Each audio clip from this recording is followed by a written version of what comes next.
mukuru. Chauri chokwadi ndechipa.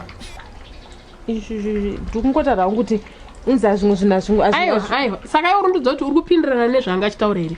Aiwa anambodaro inini Gonyeta. Saka uri kuti chii? Kuti kana okay tsenge inini tiri shamwari ndika inini ndokudza chokwadi seshamwari yako. Kuti chii? Kuti chii? Ndotongoti for example ndangoti Gonyeti auna unyasonaka. Iwe usaditenderi itidyiwo panyaya yako zvauda unyatsotaura chaizvo. Ndongoti une kamwe kakushata so kari papa. Saka kuti ndakashata inini. Aiwa ndikungoti une kamwe kakushata so ndikungoza nachokwadi anditi ndiri shamwari yako. Saka ndo basa rekutendera uchiti hey Gonyeta akashata hey andambovera ndadaro andakutanga kuinzwa nhasi nyaya yekushata ke. Ndakainzwa kwakawanda hey Gonyeta akashata hey chi. Problem ndoti vanhu auye uchindibvunza kuti Gonyeti chii zviri kufamba sei? Unoti akashata inini? Dedhi wangu nowaziya here.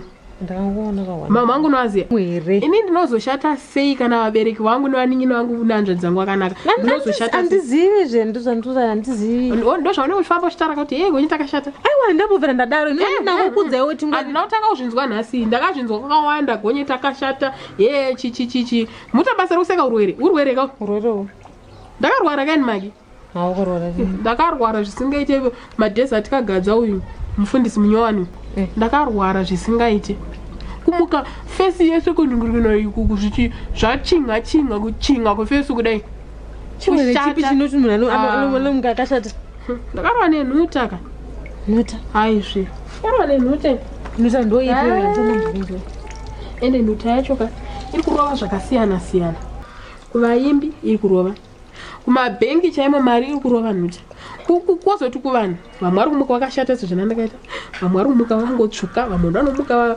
ameno iri kungoita zvakasiyana kwese kwese hainei kuti pakamira sepese irungwa zvakaoma saka muri kuita semba pane mushonga here pane chii takatotorwa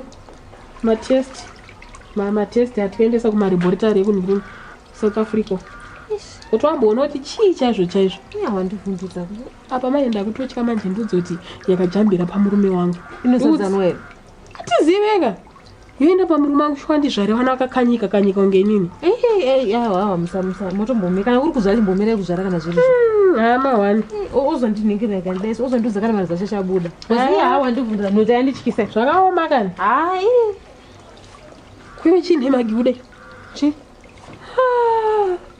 afunika ndagarira kuti akashamuka kamugoti kudai chii kuti kakatsapuka kasindimara kudai so katsapuka nengembwa yakasuzumira mbini shasha ndozvinzwa ungaudze munhu zvimwe unongonyararawo kana aiwa handiti watitiudzane chokwadi ameno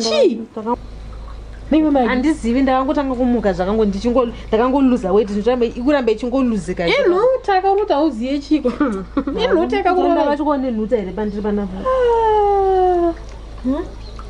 nhuta ndidzotoreti kana nhuta yacho iri kufamba nepesi yekuti munhu nyama wakudyika nyama dzosindimara kukokonyara kudai so kubvr pavhota zoro tona mastedo ari kurwanda anenge adyiwa futi nenhuta hatisvika adyiwa futi atingaafekte zvebvr kana ichiafekta maalbum achibuda akadhakwa ichidya maalbum inotadza nekudya aiwa bvr ndoitemba pauti yakachengetedzwa handika pane security haingambotamboita nhuta haisviki bcause zvipakutanga voters inspection handiti takunoinspecta voters row munhu wega pachako unocheka kuti zita rako rakaendwa correctly manhamba zvese zviri corrected kana pane chakakanganiswa pogadzirisa kana nandakajambwa ndobva ndatoisa zita rangu ndotoregister anga asina kutoregister akutozogadziriswa zvisepapo handiti sure unotozvicheka iwo personally from 19 May to 29 May saka kuti uruti nhuta haisvike haiwa pabvr zvisaka anga wakaisa inspection yevoters row kubloka tose tungati kupinda tona nhuta tona nechi twazavharirwa panze